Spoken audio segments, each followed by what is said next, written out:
Hello everybody, my name is Sampo and today we are reacting to Thor versus Vegeta from Death Battle. And okay, just like I said from my Tanjiro versus Jonathan video at the very end, I already did watch this as well. To be honest, again, any anime fight I will basically watch already, and it will be most anime fights will be the most memorable one. There are some anime fights, of course, that I don't have any interest in, so mostly like anything like DC, Marvel, or Dragon Ball, I will basically watch those. And if it's an interesting enough like anime fight, I will still watch it as well. But sometimes I mostly watch the video game fights that I actually do care about. But that's just about me.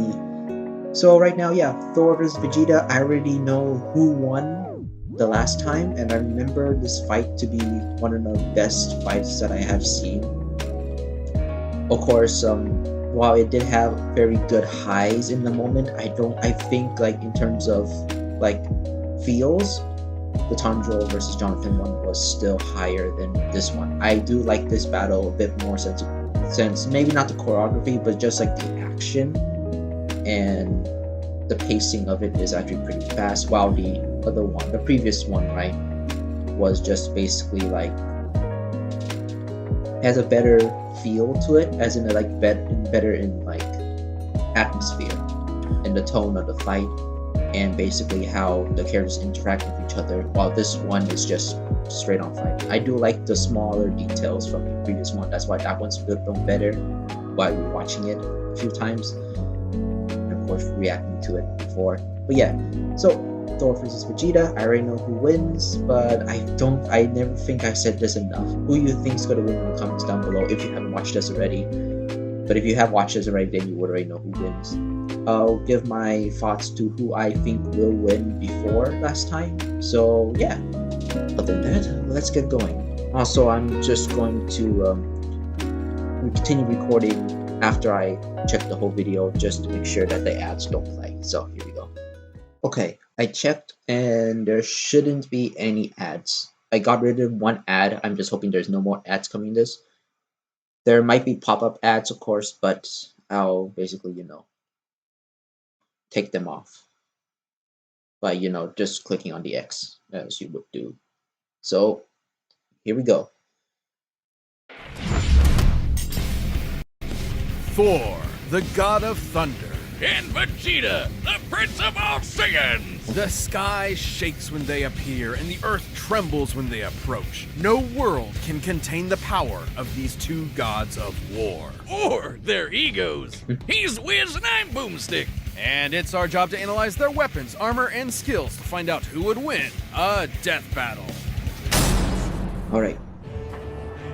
Thunder cracks, the heavens rumble, lightning blinds your eyes. You look up to the sky and pray for mercy because Thor is angry. Well, you would have if you were a Viking. Nowadays, we don't have time for myths and legends. Oh, don't we? For in the modern mythology of Marvel Comics, the Norse god of thunder was reborn. And I'd wager this Thor is a hell of an upgrade. The son of the All-Father Odin, Thor lived the life of a warrior prince, battling all manner of magical foe for thousands of years. Didn't remember that he was 6'6". That is, until he got a little too big for his britches. So And to very teach him a heavy, lesson about ladies' humility armor. and compassion and whatever, Odin exiled him to the worst place in the universe, New York.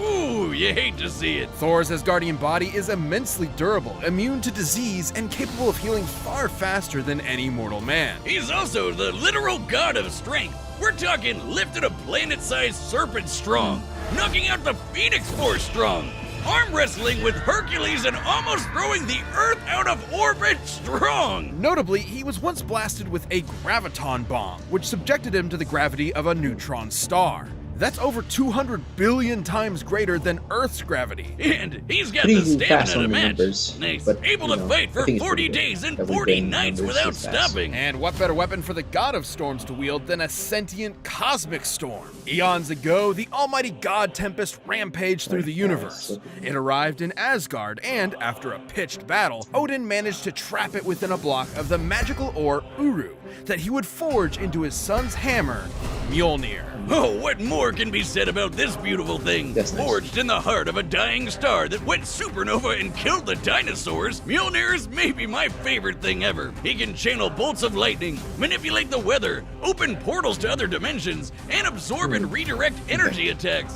Or just suck it out of your body against your will, like with this radiation dude. The presence. Not gonna be present for much longer, bud. He's even used two Mjolnirs to absorb the power of the God Bomb, which would have killed every deity in existence across time and space. That's just the tip of the iceberg. Mjolnir can transmute the elements, turn Thor invisible and intangible, Imagine let him the travel MCU through for time, having and all even these bring powers people with back to Mjolnir. life.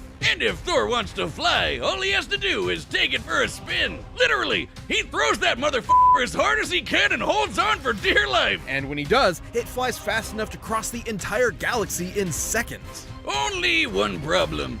It's a little teeny.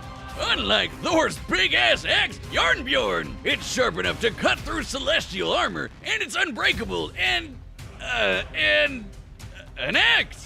Okay, look, it doesn't have a galaxy storm inside it, but it's still pretty cool. Oh shit, look, Wiz, I'm worthy. No, you're not. There's no enchantment on the axe. Well then what the hell am I gonna do with this? But should he face an enemy beyond the likes of even his world-shattering strength, Thor can harness his inherent godly power into one single ultimate attack, the God Blast. God is right. Even Galactus, the devourer of worlds, shit his pants and bounced at the sight of such an awesome attack. Jesus, even the Avengers seem pretty small potatoes compared to this guy. Why'd he even bother with them? Because not every problem can be solved by hitting it really hard. Bullshit. That was the point of Odin's lesson, to force his headstrong son to confront a world more complex and nuanced than his millennia of battle had prepared him for. Thor had to be more than a warrior, he had to be a hero. He's battled Thanos, the Silver Surfer, Okay, and I even do the Sentry. apologize The about any Sentry background is noise strong right enough now. to It's contend not with the nothing from World my Breaker family. Hulk, That being people strong are enough to actually destroy doing the Marvel fireworks just Universe because over 100 around times time over. it's the And new fast enough to year. demolish So I do Ares, the apologize for great any god of fireworks war, sounds who that can you fight hear within the in the span background. of plank time. That's like Can't the really do tiniest that. amount of time that we can imagine. There are as many planks in a second as there are grains of sand on Earth. Oh wait, did I say Earth?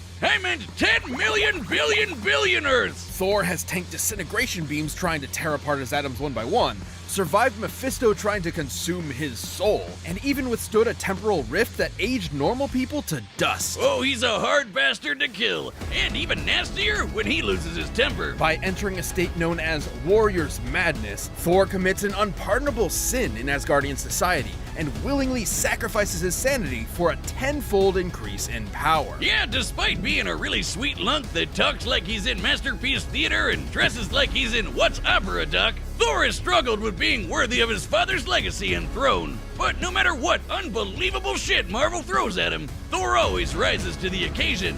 Take the time this big machine called the World Engine was controlling Yggdrasil, the world tree that connects 10 universe-sized realms. The World Engine's purpose was to mechanically trick Yggdrasil into disrupting the natural flow of Ragnarok, the end of the world. So Thor just pushed it and literally reversed the flow of fate.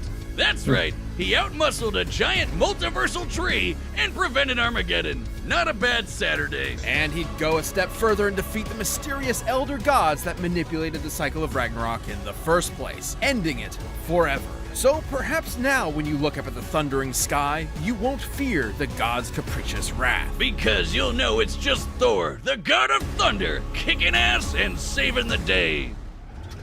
Imagine MCU going through for that. Planet I'm not going to Vegeta, pause it right there. home I to mean, the there's bloodthirsty barely warrior anything to race say. known as the honestly. Saiyans, and named for their mighty leader, King Vegeta. Noting the Saiyans' proficiency in genocide, the alien emperor King Cold and his son Frieza contracted them to be their personal hit squad, conquering worlds in their name. But when Frieza felt these monkeys were getting a bit too uppity for their own good, he nuked them in their whole planet. The king was dead, leaving his young son, the Prince Vegeta, alone. Burning with a grudge against Frieza for wounding his ancestral pride, Vegeta awaited the moment he could extract his revenge. As one of Frieza's former top enforcers, Veggie was trained from birth to be one of the greatest warriors in the universe. It helps that planet Vegeta had a gravity 10 times greater than that of Earth's, making his natural physiology significantly stronger and more durable than a human's. As in, making the whole friggin' Earth shake just by throwing hands. And like all Saiyans, Vegeta can harness his ki, or inner life force, as a physical energy to make him even stronger, faster, and tougher than that. Or literally shoot it at your opponent to blow him to kingdom come. That's right, Vegeta can point and click a planet out of existence with his soul.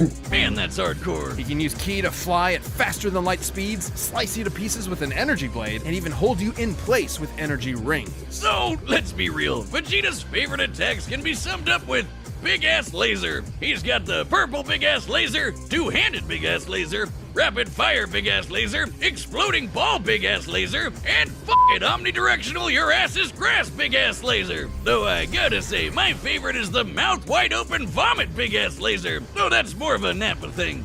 Kinda like this. Impressive ki mastery, Boomstick. It hurts when I breathe. Vegeta's most terrifying ability, however, is the one inherent to his Saiyan biology. Whenever a Saiyan survives a life or death struggle, their power increases exponentially. That's what Frieza was so terrified of, the Saiyan's infinite evolutionary potential. So it's no wonder Vegeta eventually toppled the alien tyrant with the help of another surviving Saiyan, Kakarot. And with Frieza's defeat at the hands of this earthbound Super Saiyan, Vegeta had a new rival and a new goal. Become blonde! No battle required. Vegeta can harness the rage of his Saiyan heritage and transform into a Super Saiyan 2, and a Super Saiyan 2! But try as he might, Vegeta struggled to keep up with Goku's ever-increasing power. I guess it doesn't help that Veggie is maybe the single cockiest bastard to ever have existed. Yeah, sure, dude, let Cell become perfect. Nah, we'll be fine. Hope your spine is doing alright. Dumbass. Though Vegeta did manage to accomplish something that even Goku couldn't do on his own, becoming a god. Once he and Goku met the god of destruction Beerus, they had a whole new lineup of martial artists to conquer, with some angelic training to boot. With Spirit Fission, Vegeta can forcibly absorb an opponent's ki with every strike. And he even learned Goku's patented instant transmission, allowing him to teleport huge distances. But most importantly, with God Ki, he can go even further beyond and become a Super Saiyan God, a Super Saiyan God Super Saiyan, and a Super Saiyan God Super Saiyan Evolved. His power got completely insane. The dude was strong enough to destroy the Room of Spirit and Time, an entirely separate dimension, just by powering up. When Goku fought Beerus, he nearly destroyed the universe. And that was the very first time he ever went Super Saiyan God. Considering we've measured Dragon Ball's Universe 7 to be up to 13 times bigger than our own, he'd need to be punching with that much more energy to bust it. And since the shockwaves of their punches traveled across the universe in seconds, Goku would have had to be punching that fast too. And that's not accounting for Vegeta's training in various exponential transformations. When an amount of power is measured by how many universes it can destroy, that power itself becomes incomprehensible. Oh, we're not done. Vegeta can tap into the same monstrous energy Beerus has, destruction energy. And when he does, he can perform Hakai and erase your ass from existence entirely. It erases you physically, spiritually, and even temporally, as in it wipes you from time itself. Such is the might of a god of destruction. Does it really? For when Vegeta wants to go one guess step so. beyond, he seizes that very power. He becomes a warrior fueled only by lust for battle. He becomes Ultra Ego. If Vegeta's head wasn't big enough before, his Widow's Peak probably has its own zip code by now. As the offensive counterpart to Goku's Ultra Instinct, Ultra Ego Vegeta is a veritable juggernaut, able to absorb any hits that come his way and return them even stronger. It's wild this guy has a Napoleon complex. He's one of the biggest badasses ever to exist. In a way, failing to beat Goku was probably the best thing for him. Vegeta's whole life was spent rebelling against the humiliation of his race, trying to prove his worth by being the best. By contrast, Goku's self-improvement was never stunted by his ego and insecurities. In realizing that, Vegeta became more than a fighter, but a husband and a father as well, willing to sacrifice himself for what mattered most. And Vegeta got a taste of that himself when he hooked up with Bulma for some Super Saiyan sexy time. Getting to beat Frieza's golden ass probably didn't hurt either. He may not always win, but he'll never be put down for long. So be sure to practice your groveling, because this is one prince you don't want to piss off. Yeah. Alright. Okay, so just gonna now talk about who's gonna win this. I already know who won, but throughout this whole time, even though I am a big Dragon Ball fan, I would say Thor, because in all honesty, I like Thor more than Vegeta, basically. Of course, even though I did read some of the comics for Thor, it's mostly from the MCU that I do like Thor, and I still do, even if his more comedic side is just a bit more, you know, annoying for most people now. But I don't know, I still like it. Although, honestly, I was rooting for both characters because I really like both characters, but I predicted that Thor would actually win this fight. And yeah, the only way I can see who's gonna win is basically who can absorb whose power like more or something like that. I don't know how to actually explain it, but like I think absorption might actually play a big role here, or at least the amount of power that's actually, you know, showcased and been stated, of course. I do believe that I think these characters were actually pretty much even, but considering about like the strength feats that they both said, I think they might be kind of equal. However, I do think that maybe Vegeta's only way to win would actually be maybe doing spirit fission on Thor if he can, basically. And I do think that Ultra Ego actually might be a benefit if he wasn't so cocky, which to be honest, Vegeta is pretty cocky, so it's gonna be hard for him. But I already know who won, but hey, doesn't matter, we're still gonna watch the fight anyway.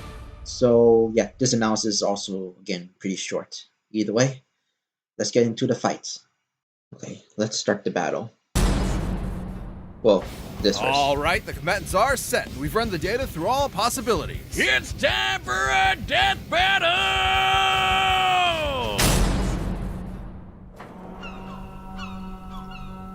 I really like the soundtrack.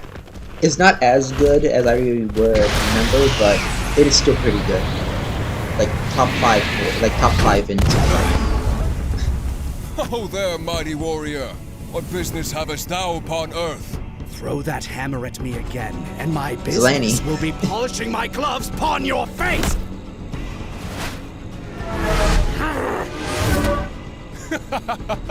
Didst that count?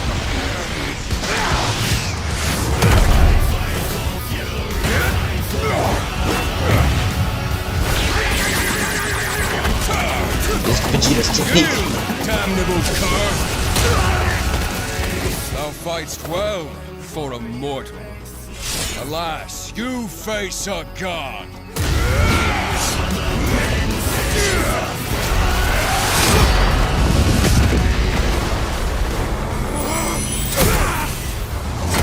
You tied the shit. I have evolved beyond gods. I think he's evolved, I think. It's hard to tell, honestly.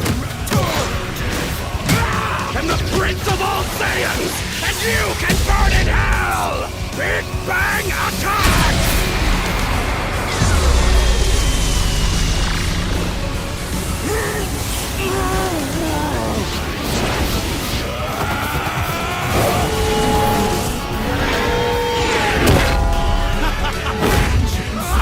Thou art unworthy!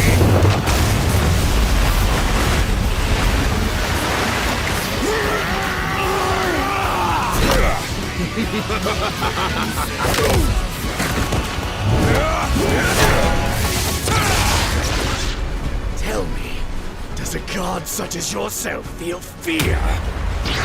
That was a good shot.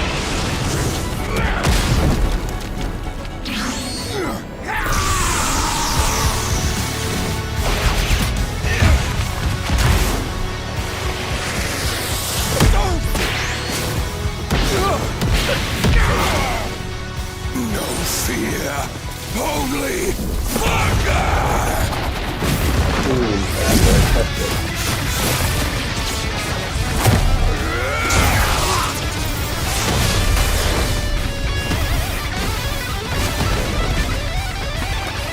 you will feel is oblivion!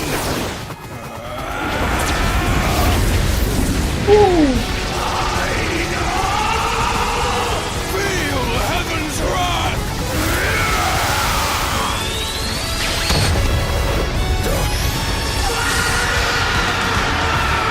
That scream is just so good.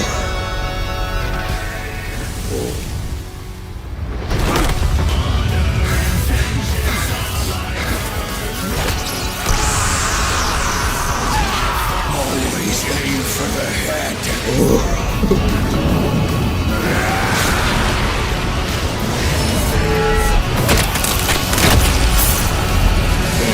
Yeah, that's very brutal.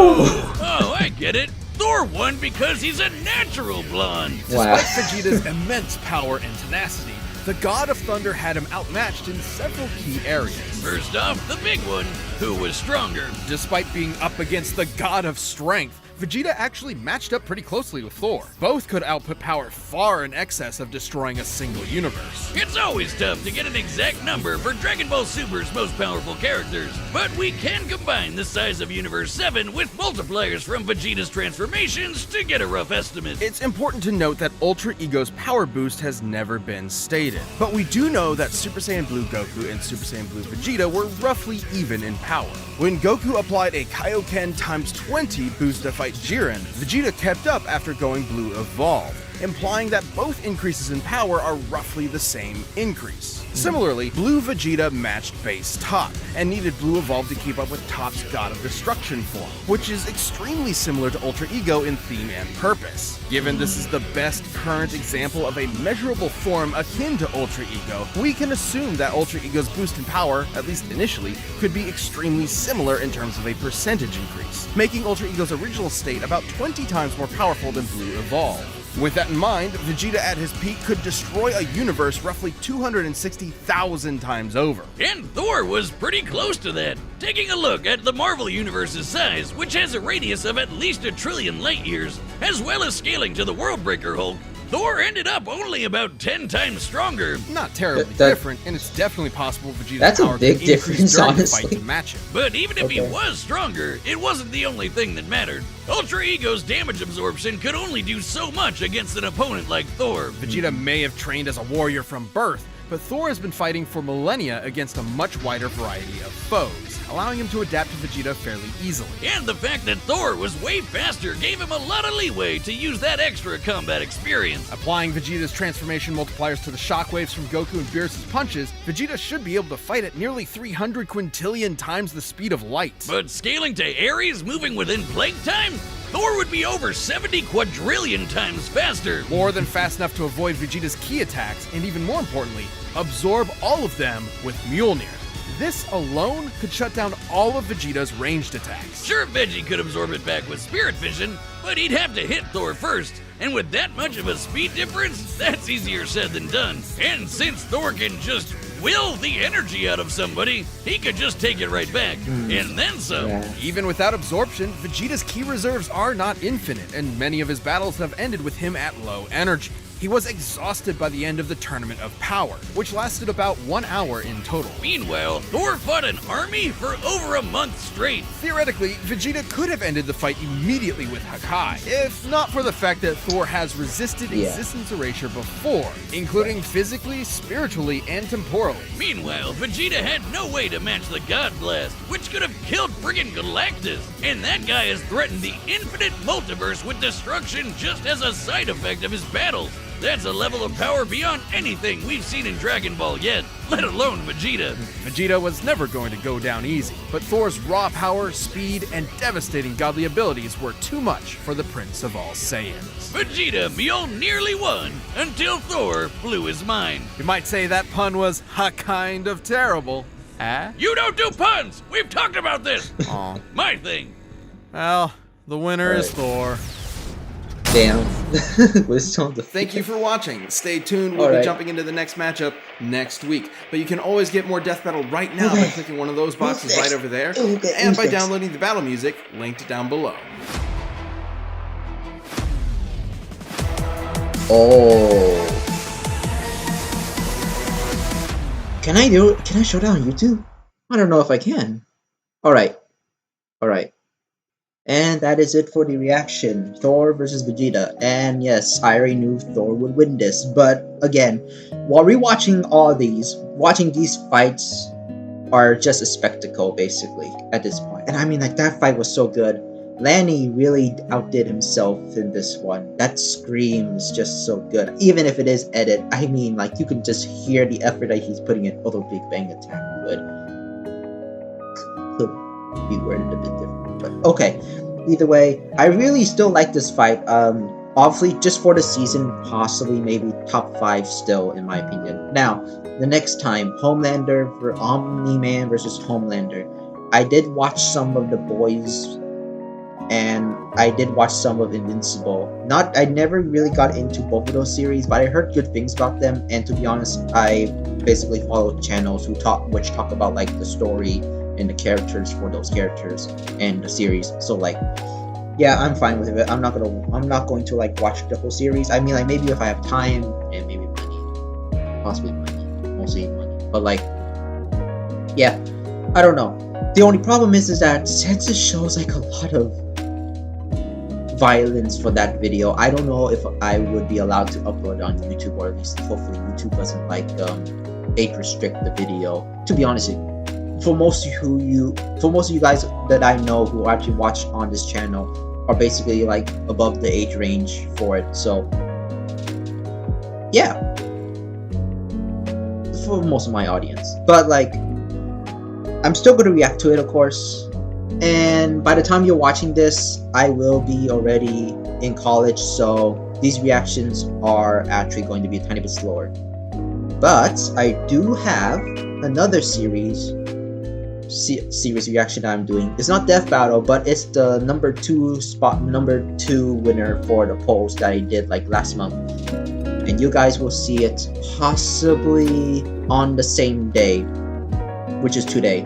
By the time of this recording, after this is over, wait a few hours, and maybe you get a notification that that video will be out. It's the second highest ranking one that you guys want me to react, and I'm happy to actually watch it because that one has a lot of nostalgia for me, of course. But yeah, anyways, that's just a little update, and this is Thor versus Vegeta. Until next time, I'm Sampo, and I'll catch you guys later to react to Omni-Man versus Homelander. I still don't know if I could really show it and not get age restricted, but we'll try. We'll try.